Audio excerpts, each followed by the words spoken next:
बिस्मिल्लाहिर्रहमानिर्रहीम। अस्सलाम वालेकुम व्यूवर्स, मैं आपका भाई मोहम्मद उस्मान और मैं आपको वेलकम करता हूं अपने चैनल उस्मान हेल्थ टिप्स में। उम्मीद है दोस्तों आप सब खैरियत से होंगे। एक नए वीडियो के साथ, एक नए टॉपिक के साथ मैं आपकी खिदमत में हाजिर हूं। दोस्तों आज हम बात करेंगे टेस्टोस्टेरोन के बारे में। आज का हमारा जो नुस्खा है वो टेस्टोस्टेरोन के बारे में है। दूसरा मादा मनविया के बारे में बहुत ही अहम है ये आज का नुस्खा। अगर आजमाइश कम होती है मादा मनविया की, मतलब कि पैदाइश मादा मनविया की कम होती है, तो उसके लिए ये बहुत ही अहम और ज़बरदस्त नुस्खा है आज का। व्यूअर्स, जो आज का हमारा जो नुस्खा है वो मादा मनविया को भी गाढ़ा करता है। अगर हम स्पर्म की बात कर लें तो उसकी मिकदार में भी इजाफ़ा करता है, यानी कि उसकी ग्रोथ करता है।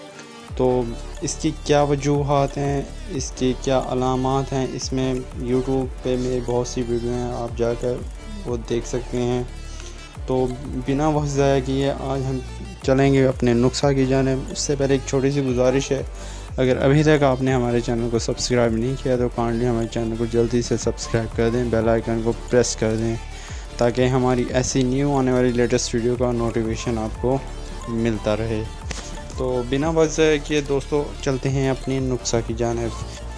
व्यूअर्स, नुस्खा आप नोट फरमा दें, आपके आसानी के लिए भी मैं स्क्रीन पर लिख दूंगा, वहाँ से भी आप पढ़ लीजिएगा और नोट कर लीजिएगा। हमें 6 चीज़ों की ज़रूरत पड़ेगी जो बआसानी पंसार स्टोर से आपको अवेल हो जाएंगी। नंबर 1 पे आपको चाहिए होगा सफ़ेद ज़ीरा। नंबर 2 पे आपको चाहिए होगी सतावर। नंबर 3 पे आपको चाहिए होगी सब्ज़ इलायची। नंबर 4 पे आपको चाहिए होगा मगज़ बादाम। नंबर 5 पे आपको चाहिए होगा साबूदाना। नंबर 6 पे आपको घोखरू खुर्द, जिसको बखड़ा भी कहते हैं। आपको ये 6 चीज़ें किसी भी अच्छे पंसार स्टोर से अवेलेबल हो जाएंगी। तो करना आपने ये है, ये 6 चीज़ों को आपने अच्छे तरीके से इसका पाउडर बना लेना है, सफ़ूफ़ तैयार कर लेना है, ये आपकी दवा तैयार हो जाएगी।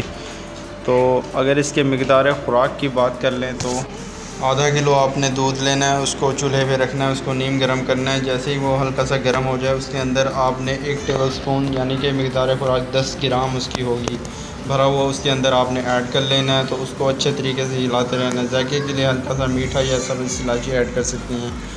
जब देखें कि वो गाढ़ी सी खीर तैयार हो गई है तो समझो आपकी दवा तैयार हो गई है। आपने उसको उतार लेना है, ठंडा करना है और उसको निहार मुँह इस्तेमाल करना है।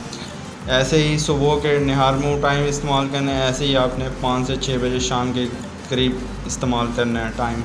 तो इंशाल्लाह 1 मंथ तक आप इस्तेमाल करें, बहुत ही ज़बरदस्त आपको रिज़ल्ट मिलेगा। इसके दौरान आपने कोई हमदस्ती वगैरह नहीं करनी और ना ही गलत एक्टिविटीज़ आपने करनी है।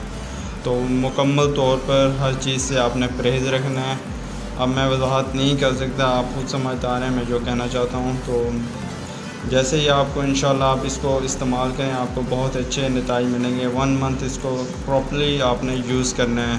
तो उसके बाद जैसे ही आपको फ़ायदा मिले तो उसी वक्त अपनी दुआओं में अपने भाई को याद रखें। तब तक के लिए मुझे इजाज़त दीजिए, मिलते हैं एक नए वीडियो के साथ, एक नए टॉपिक के साथ। अल्लाह हाफ़िज़।